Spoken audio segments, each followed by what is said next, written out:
Happy Monday, y'all. Thought I would go live for a minute as I have literally coming off of a pretty intense weekend where I was in a position to do a lot of reflection and doing some work for myself. And so I wanted to have a conversation around power and integrity today and wanting to talk about what power really is and talking about how integrity fits into that equation. I think we have a lot of conversation around power and, this idea that I hear a lot of people talk about, which I think is sort of a oxymoron in the sense that I don't believe in leading from a place of fear. I don't think leadership comes from a place of fear. So when people talk about, oh, they're leading from fear, they're not leading. I also think about the statement around power over. Real power is not something that we put over people. When we talk about power over, that is actually a force.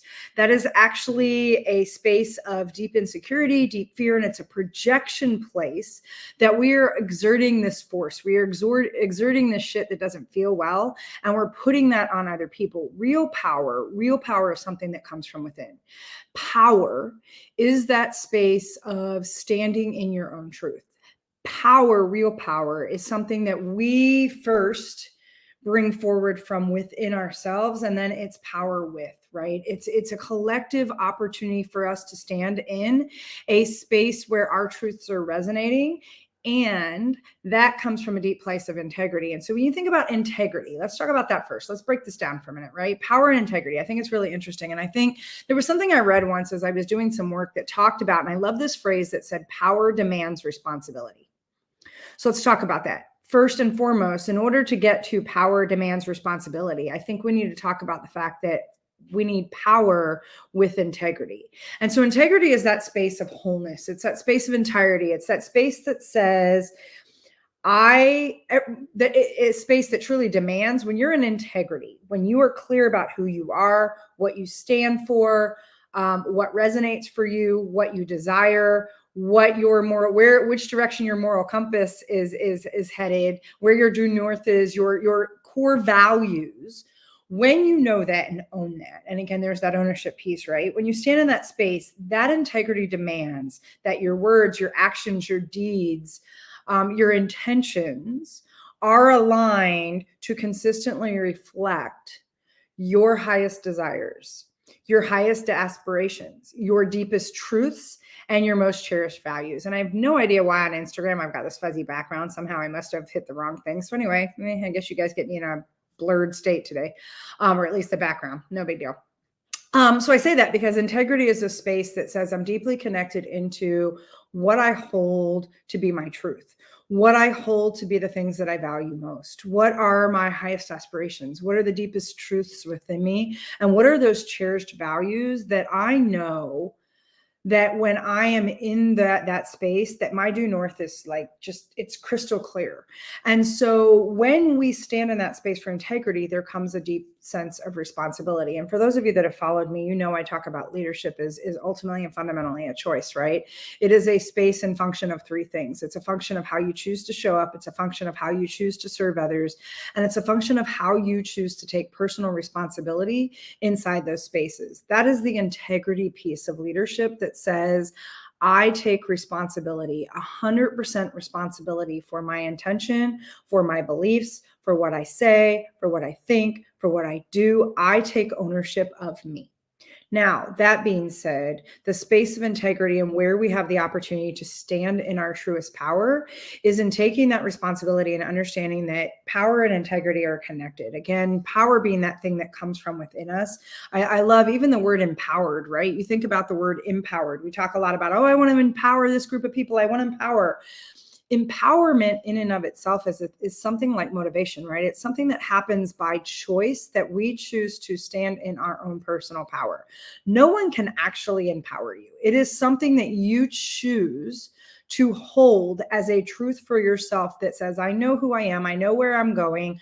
I know what integrity means for me. And I'm choosing to stand in that space and take responsibility for what shows up as a result. And so when we talk about integrity, it's that space that demands that you are in a place of wholeness for yourself, so that what you say, what you think, what you believe, what you do is aligned with the things that you hold most true and the highest values that you have for yourself.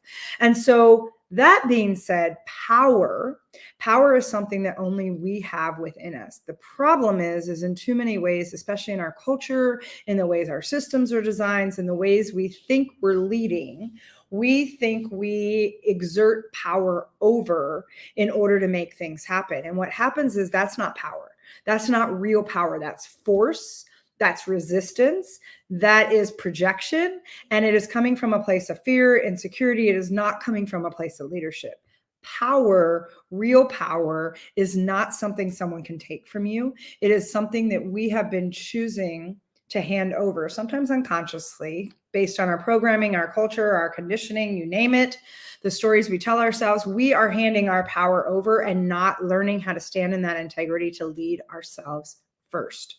And so if we're going to change the game, if we're going to start to disrupt and change what it means to lead, and right now there is a really big call around leadership that is coming through. There is a deep need for a new level of leadership to rise.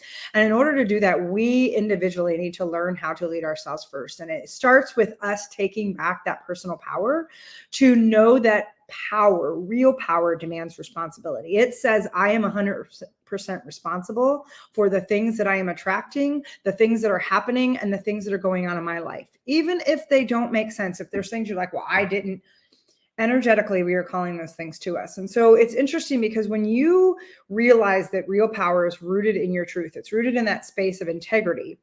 There are three things I want you to remember.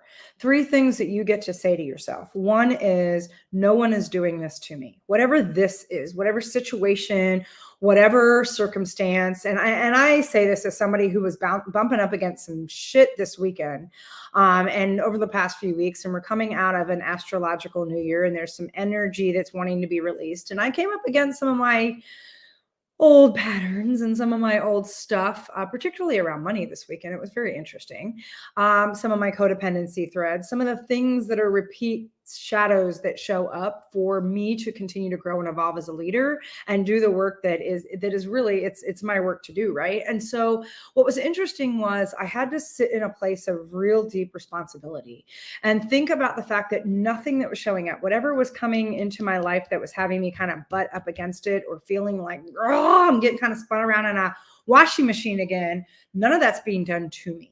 And so there is a space where we stand, and I think it was T. Harv Eker that said once that there are three ways we show up, and we're playing victim if we can say that we're yes in any one of these spaces. And so one is there anywhere in your life where you're still blaming someone? And so if there are circumstances, situations, if there are things that are not desired that are happening in your life right now, who are you blaming? And I say that because I got caught up in my own blame game this weekend, which is part of why I was bumping against some shit that was just feeling, like seriously, I feel like I've been down this street a few hundred times and oh my God, here we go again, right? And that's the beauty of your shadow work. It comes back and there's just layers of it, and it's part of the gift that we get to stand in. But I say that because it was really interesting for me to recognize, oh shit, here I am, I'm playing the blame game again. And so I say that because we don't even realize sometimes when we're pointing that finger out. And whether in any way, shape, or form that we're saying, they did this to me, he did that, she did this, you, and we're not taking full responsibility to recognize that no one is doing this. And again, insert this with whatever situation, condition, challenge, circumstance, unfavorable thing that's happening in your life right now. No one is doing this to you. And so I've had to sit in that first statement around, no one is doing this to me. No one is doing this that's going on in my life to me. I am doing this to myself. So the first thing that we have to recognize when we stand in our power and when we recognize that power demands responsibility is to own the fact, and I'm going to say this from my point of view, and I'm going to put it back into perspective for you as well, that I get to sit in the space that says no one is doing this to me. Thereby, nobody is doing this to you either, right? And so nobody is doing this to me. That's the first piece. The second piece then is to say, or to realize and feel into, if nobody is doing this to me, then I'm doing this to myself. Oh, let me tell you, this is the one that kind of kicked me sideways this weekend. And literally, I had, hey, Neil. Yes, it can be, oh, I am into that. It can be so difficult to recognize our own shit. And sometimes victimhood is easier. I love that you said that, because I don't know if any of you know my friend Neil. He is quite a thought leader, and he is out there creating spaces and has quite a voice in leadership as well. And I think, it's easy for people to say, oh, that's easy for you. And I think what we need to understand is we all feel this. I really had to sit in this shit this weekend, because it kind of kicked me hard. It actually kicked me. I had to pull out completely. I needed to take a little breather this weekend, because I was feeling extremely frustrated, and I was feeling all kinds of anger. And by the way, if any of those emotions are showing up, especially, if you look at your human design or whatever, I know that if frustration or irrational anger shows up, it means I am out of my alignment. And so it means that something is showing up that I probably have an opportunity to sit in and take my own responsibility for, right? And so, yes, it is oftentimes easier because, again, like I said, it's an unconscious thing sometimes. It's also a pattern that we get caught up in. And I will tell you that I was really, my mom and I had a huge conversation this week, and I just broke down, and I'm like, oh my God. I am playing victim in all these areas. And so when I thought about, nobody is doing this to me, nobody is doing this, whatever this situation, and it's just been kind of shitty lately, with some energy and some things that I'm blocking, and I couldn't understand why there was this resistance. And then I went, oh, because nobody's doing this to me. I am doing this to me. And I had to sit in the truth. And this is really hard sometimes. And this is why I will say that while leadership is everybody's opportunity, this is why most people choose not to step into it. It's because the responsibility part kicks our ass. It's because the responsibility part is not easy. It's because when you sit in the space of the truth that recognizes, I am the one responsible for this shit show that's showing up. I am the one, even if unconsciously, I am energetically at the frequency and vibration of what I just called forward. Because here's the thing, the universe really, truly is ultimately here and designed to support you in every way. Hey, Kyle. The one thing that we don't realize is that we inadvertently or unconsciously oftentimes are putting energy that is at a lower frequency or a lower vibration that then is calling to us the very things that we don't want. And one of the ways we do that is through our language. And that was one of the things my mom and I were talking about this weekend, as we were realizing where we were playing victim in some capacities and playing the blame game. And, the first space, again, to go back to the thing T. Harv Eker says around, here's the 3 ways you're playing victim. If any of these are showing up, and oftentimes it's more than one of them, if any of these things are showing up, you're still playing victim in some capacity. And one is the blame game. If there's anywhere in your life you are blaming something or someone, and so it can be you're blaming the world, you're blaming someone in your family, you're blaming whoever you're blaming. If you're blaming someone, you are sitting in that space of victimhood. The other place is if you find the need to rationalize, justify, explain, or apologize why you are not holding yourself accountable in the very thing you said you were going to do. Again, it's that integrity piece. When you are trying to justify why you're not standing in your own integrity, we're playing victim. And again, I'm saying this with a bit of a sigh, because this is all the shit that came and kicked me in the ass this weekend. Again, sitting in why I was feeling a little out of alignment, and why I was feeling like some things keep bumping up, and some things I need to adjust, right? Like victimhood creates awesome pity parties, doesn't it? Yeah, for sure. And we can make excuses as to why we deserve the pity party. And so that's the justification when we're like, yeah, but you don't understand. Yeah, but I deserve to be blah, blah, blah. And so we play the pity party, and then we justify the pity party. And that all is keeping us in that very low vibration, that very low frequency of victimhood. And the third one, and this one kicks me in my ass more than the rest of them, but the other 2 were definitely present, especially this weekend and the last couple weeks, is the one around complaining.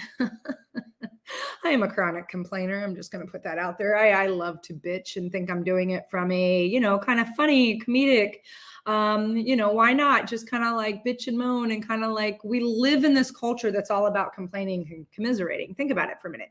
Our conversations with most people are, hey, and I'll use Neil since he's been showing up and commenting. And I'll say something like, hey, Neil, how you doing? And Neil might say something like, oh, Candy, you have no idea. He wouldn't probably say this to me, but I'm just going to use him as an example. Oh my God, you have no idea. I've got 14,000 things going on. I've got this, and the kids. I'm trying to write my book, and I got kids activity this weekend, and oh my God, there's just no time to breathe.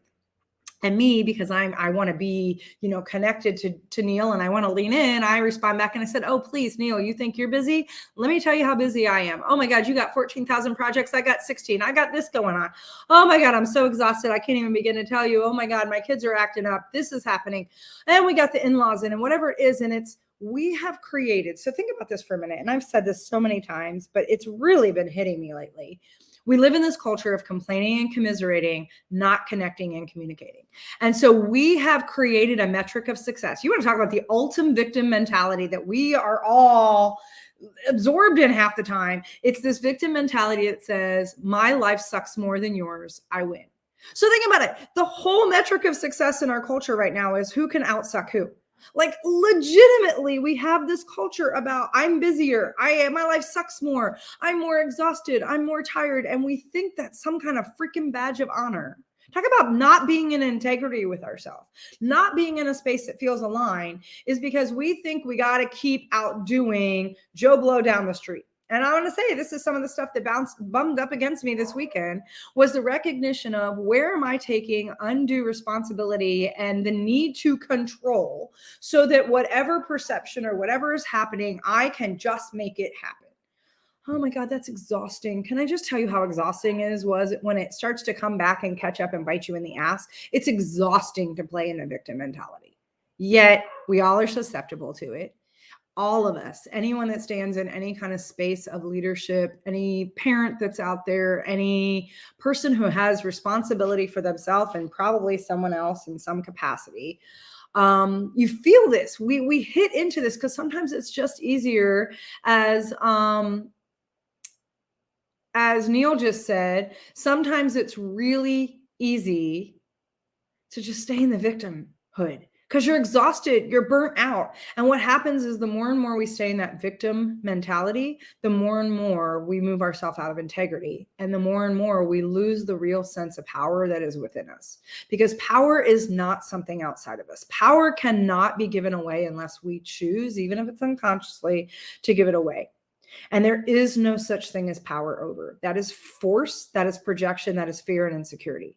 Real power is something that allows you to stay in that space of sovereignty, that space of, I know my truth, I'm standing in integrity.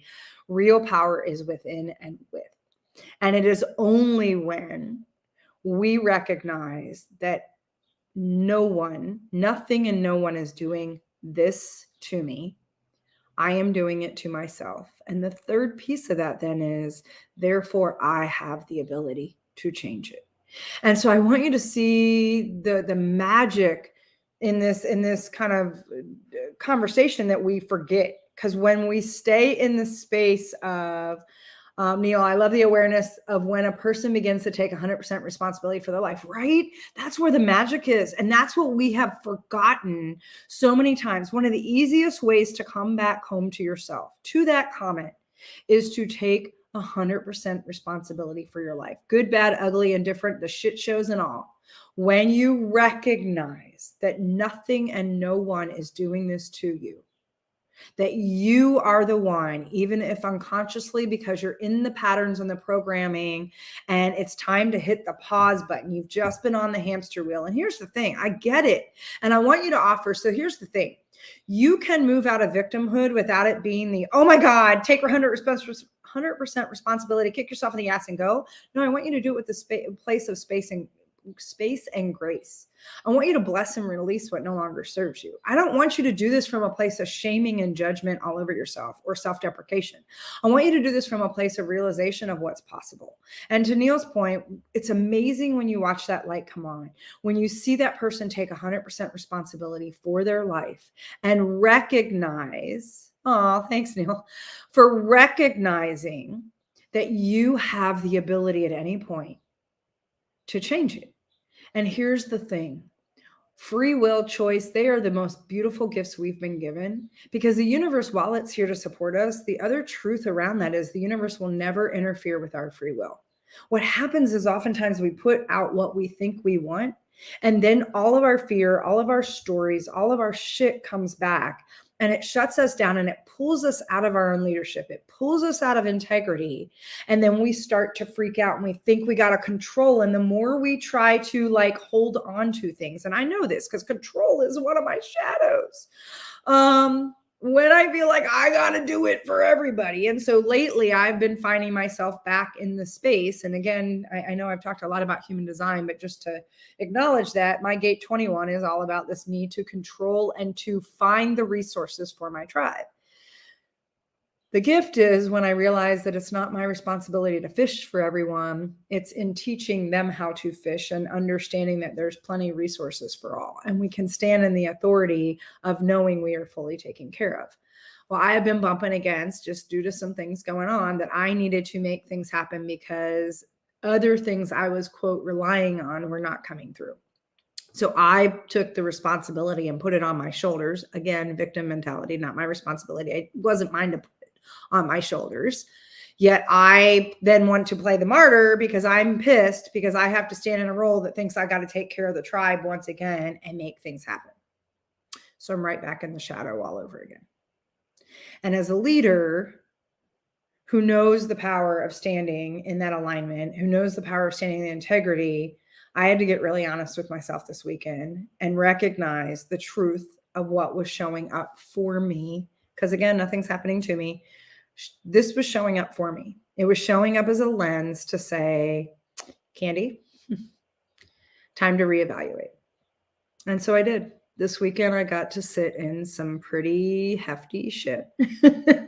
I got to feel the defeatedness. I got to feel all the emotions because, you know, it's not being a victim when you allow yourself to feel the emotions. It's playing victim when you choose to stay in it and then make it your excuse. So I let myself feel all of it. All of it.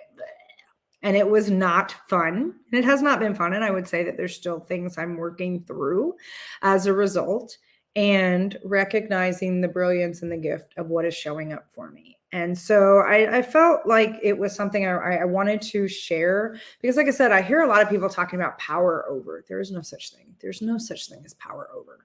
That is force over.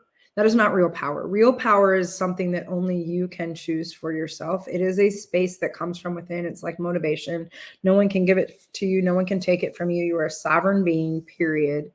When you choose to take your power back, you are choosing to stand back in that space of leadership, in that space of integrity. And it's only when you choose to take responsibility and accountability for your life, for what's going on in your life, that you can move back into a space to reclaim your power. And so with that, where are you getting stuck right now? Where are you feeling like you're bumping up? And I think a lot of people right now, I've had a lot of conversations with a couple really close friends of mine this weekend where we were having a very similar conversation.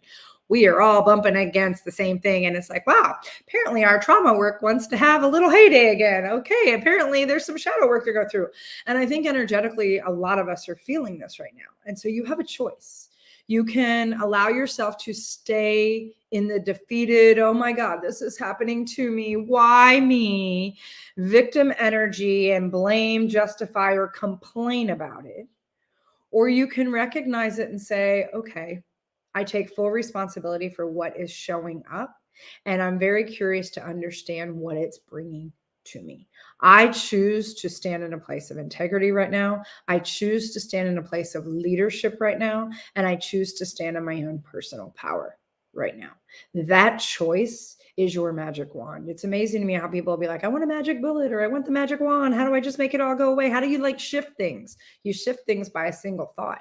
You shift things by making a new choice. I do some work with Amanda Francis. And if you don't know her, she's got a great book called Rich as Fuck. And like, she does all this money work, and it's fantastic because it's a different way to look at it. But she has a thing where she talks about blow it up, rearrange it, and like, make it and done, right? And like, so you take whatever the nonsense is, whatever the thing that isn't serving you, the victimness, and you blow it up, you destroy the noise, you just say no more, I'm not available for that. And then you rearrange it, and you find the language and the intention that's going to serve you instead. It's again taking that responsibility, and then you declare and own and embody the fact and feel into the fact that and done, and it's done, I'm no longer available for that. And it really can happen that quickly. And there is a space where you need to take responsibility for it. Because again, going back to what T. Harv Eker said, he made a comment once where he said, you know, when you're complaining, you become a living, breathing crap magnet. And I'd say that sometimes in some of my talks where I'll ask people, who out there wants to be a living, breathing crap magnet? And I want you to think about, where are we complaining? And sometimes it's just the inaudible, you know, it's the groan, it's the eye roll, all of that's complaining. All of the stuff that we want to be like, ugh, why is life happening to me? Ugh, why is this showing up again? Ugh. All of that is some form of complaining energy that's keeping us in that victim mentality. So I would invite you to explore what's been showing up for you. I feel a lot of people, and have had a lot of people reach out. I think there's a lot of people right now that are bumping up against stuff. And like I said, I am no different. Please, I am bumping up all kinds of stuff because I can feel next level growth coming, which means I got to clear out some of the shit that's been holding me back. This is the pathway to being aligned as fuck, by the way. It's not that you're always in the space where you're like, yep, I'm good. I don't have to do this ever anymore. It's okay. I recognize it sooner, faster, and I can change it, right? Oh, this is showing up to help me move to my next level. Every time you get to your next level, something new is going to show up to see, can you embody and be what that future version of yourself is calling through? And can you create the vibration and the frequency that's going to energetically match to that? And the only way you can do that is to face the shit that shows up that's bouncing against you. Hey, Jimenez. And so I want you to understand that these are the gifts we're being given. This isn't being done to you. It's not punishing you. It's not shaming you. It's not trying to kick you in the ass. It's helping you wake up in a place where you can recognize your own magic, your own gifts, your own ability to course correct, your own ability to have free will to make a different choice in a moment. And it takes a moment. It takes a moment for you to recognize, no one and nothing is doing this to me. No one. And again, whatever that this is, no one is doing this to you, including the universe. I am doing this to me. I am in some way energetically calling this forward because I either need the lesson from it or I am being gifted a blessing that I can't see yet. And I truly believe that. And if that is true, if you are okay and can wrap your head around the possibility of those two statements being true, then you can step into the therefore you have the ability to change it at any time. If you don't like what your life looks like right now, you have the ability to change it. And it starts with a single thought.